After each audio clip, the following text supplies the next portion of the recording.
Assalamualaikum warahmatullahi wabarakatuh. Bapak Ibu guru PNS di mana saja berada. Apa kabarnya? Semoga selalu dalam keadaan sehat. Dan kita bertemu kembali dalam tayangan video. Yang kali ini saya akan membahas isu terhangat yang sedang ramai dibicarakan khususnya untuk kalangan pendidik, bahwa terkait dengan Dupak, apakah kita perlu untuk menyusun Dupak ketika akan mengajukan usul kenaikan pangkat mulai tahun 2023 ini. Dan saya kemas dalam bentuk Q&A.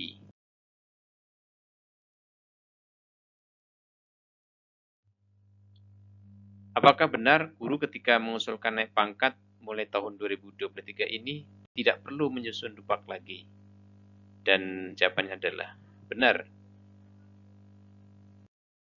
Apa dasar hukumnya? Dasar hukumnya adalah Permenpan RB nomor 1 tahun 2023 tentang jabatan fungsional. Dalam Permenpan RB nomor 1 tahun 2023 ada perubahan pokok terkait dengan tata kelola jabatan fungsional di dalamnya, yaitu termasuk guru. Saya mungkin fokus kepada poin keempat, di mana pada Permenpan RB sebelumnya, yaitu nomor 13 tahun 2019, bahwa untuk kenaikan pangkat perlu mengajukan Dupak. Namun untuk Permenpan RB nomor 1 tahun 2023, untuk kenaikan pangkat tidak ada lagi daftar usulan penilaian angka kredit atau yang kita kenal dengan nama Dupak. Kemudian instrumen apa yang digunakan untuk usul kenaikan pangkat guru? Jawabannya adalah instrumen penetapan angka kredit yang bersumber dari konversi nilai ekspektasi atau nilai predikat kinerja pegawai yang ada dalam SKP terbaru, yaitu yang SKP berdasarkan Permenpan RB nomor 6 tahun 2022. Lantas bagaimana cara untuk menghitung angka kredit berdasarkan konversi nilai predikat kinerja pegawai yang didapatkan dari SKP? Ini ada tabel konversi nilai berdasarkan Permenpan RB nomor 1 tahun 2023 yang merupakan atau sebagai acuan untuk mengkonversi predikat penilaian pada SKP menjadi sebuah angka kredit. Misalnya, seorang guru dalam jenjang jabatan ahli pertama dalam pangkat golongan 3A dan 3B untuk 1 tahun predikat penilaian kinerja pegawainya mendapatkan perolehan penilaian baik, maka dikonversi menjadi angka kredit, yaitu angkanya adalah sebesar 12,5. Dan misalnya seorang guru dalam jenjang jabatan ahli muda dalam pangkat golongan 3C dan 3D untuk 1 tahun tersebut memperoleh predikat capaian kinerja pegawai pada SKP yaitu baik, maka nilai angka kreditnya setelah dikonversi menjadi 25 dan seterusnya. Jadi untuk masing-masing jenjang jabatan, nilai angka kreditnya dalam predikat yang sama itu nilai angka kreditnya berbeda-beda. Ini dikarenakan faktor pengalinya yang berbeda-beda. Berapa angka kredit yang dibutuhkan untuk seorang guru dapat naik pangkat? Di sini ada tabel yang menerangkan tentang berapa angka kredit minimal yang harus dicapai per tahunnya dan berapa angka kredit minimal kumulatif untuk bisa naik pangkat.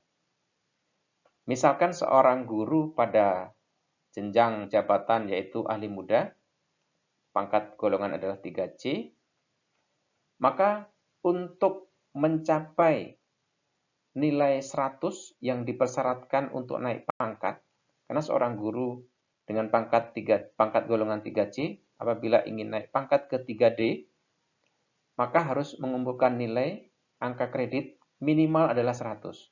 Oleh karena itu, untuk mendapatkan nilai 100, maka setiap tahunnya guru tersebut harus mendapatkan angka kredit minimal 25 per tahunnya. Jadi dengan asumsi tersebut, maka apabila selama 4 tahun, maka guru tersebut akan mendapatkan 25 dikali 4 tahun sama dengan 100 angka kredit. Berarti dalam jangka waktu 4 tahun tersebut, guru itu akan dapat naik pangkat ke dalam pangkat golongan 3D. Kemudian bagaimana jika terdapat kelebihan angka kredit setelah kenaikan pangkat? Jika seorang guru mempunyai surplus angka kredit setelah dia mengalami kenaikan pangkat, maka kelebihan angka kredit kumulatif kenaikan pangkat jabatan fungsional guru tersebut dapat diperhitungkan kembali. Jadi, Bapak Ibu jangan khawatir, jika kita mempunyai kelebihan angka kredit, maka angka kredit tersebut dapat diperhitungkan kembali. Tapi, hanya untuk kenaikan pangkat dalam jenjang yang sama. Dalam jenjang yang sama.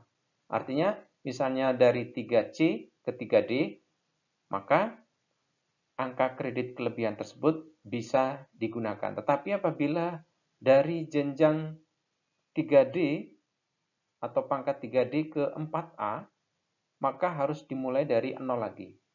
Kelebihan atau surplus angka kredit tersebut tidak bisa dipakai untuk naik jenjang. Tetapi apabila dalam jenjang yang sama, angka kredit tersebut atau surplus angka kredit tersebut dapat digunakan. Lantas siapa yang melakukan konversi predikat kinerja ke dalam angka kredit dan penetapannya? Siapa yang menetapkan angka kredit ini? Bahwa konversi predikat kinerja ke dalam angka kredit dan penetapan angka kreditnya itu dilakukan oleh pejabat penilai kinerja atau disingkat PPK. Nah, pejabat penilai kinerja ini siapa? Kalau kita mengacu kepada penetapan angka kredit tahun-tahun sebelumnya, itu misalkan kalau dalam jenjang tingkatan sekolah di bawah lingkup Kementerian Agama, itu adalah Kemenak ya, Kepala Kantor Kementerian Agama, dan mungkin kalau dalam sekolah yang di bawah naungan Kemendikbud adalah Kepala Dinas. Nah, kemudian bagaimana mekanismenya terkait dengan kenaikan pangkat setelah keluarnya Permen Pan RB nomor 1 tahun 2023. Sebenarnya untuk tata caranya masih sama dengan kenaikan pangkat pada tahun-tahun sebelumnya, bahwa PJB ini adalah pejabat yang berwenang, ini mengusulkan kepada PPK atau pejabat penilai kinerja. Kemudian PPK akan menetapkan kenaikan pangkat dari guru yang diusulkan tadi berdasarkan pertimbangan dari tim penilai kinerja PNS secara berjenjang. Dan pertanyaan pentingnya adalah kapan peraturan kenaikan pangkat ini akan mulai diberlakukan? Dan jawabannya ada pada pasal 63 Permen Pan RB nomor 1 tahun 2023. Bunyi pasalnya sebagai berikut.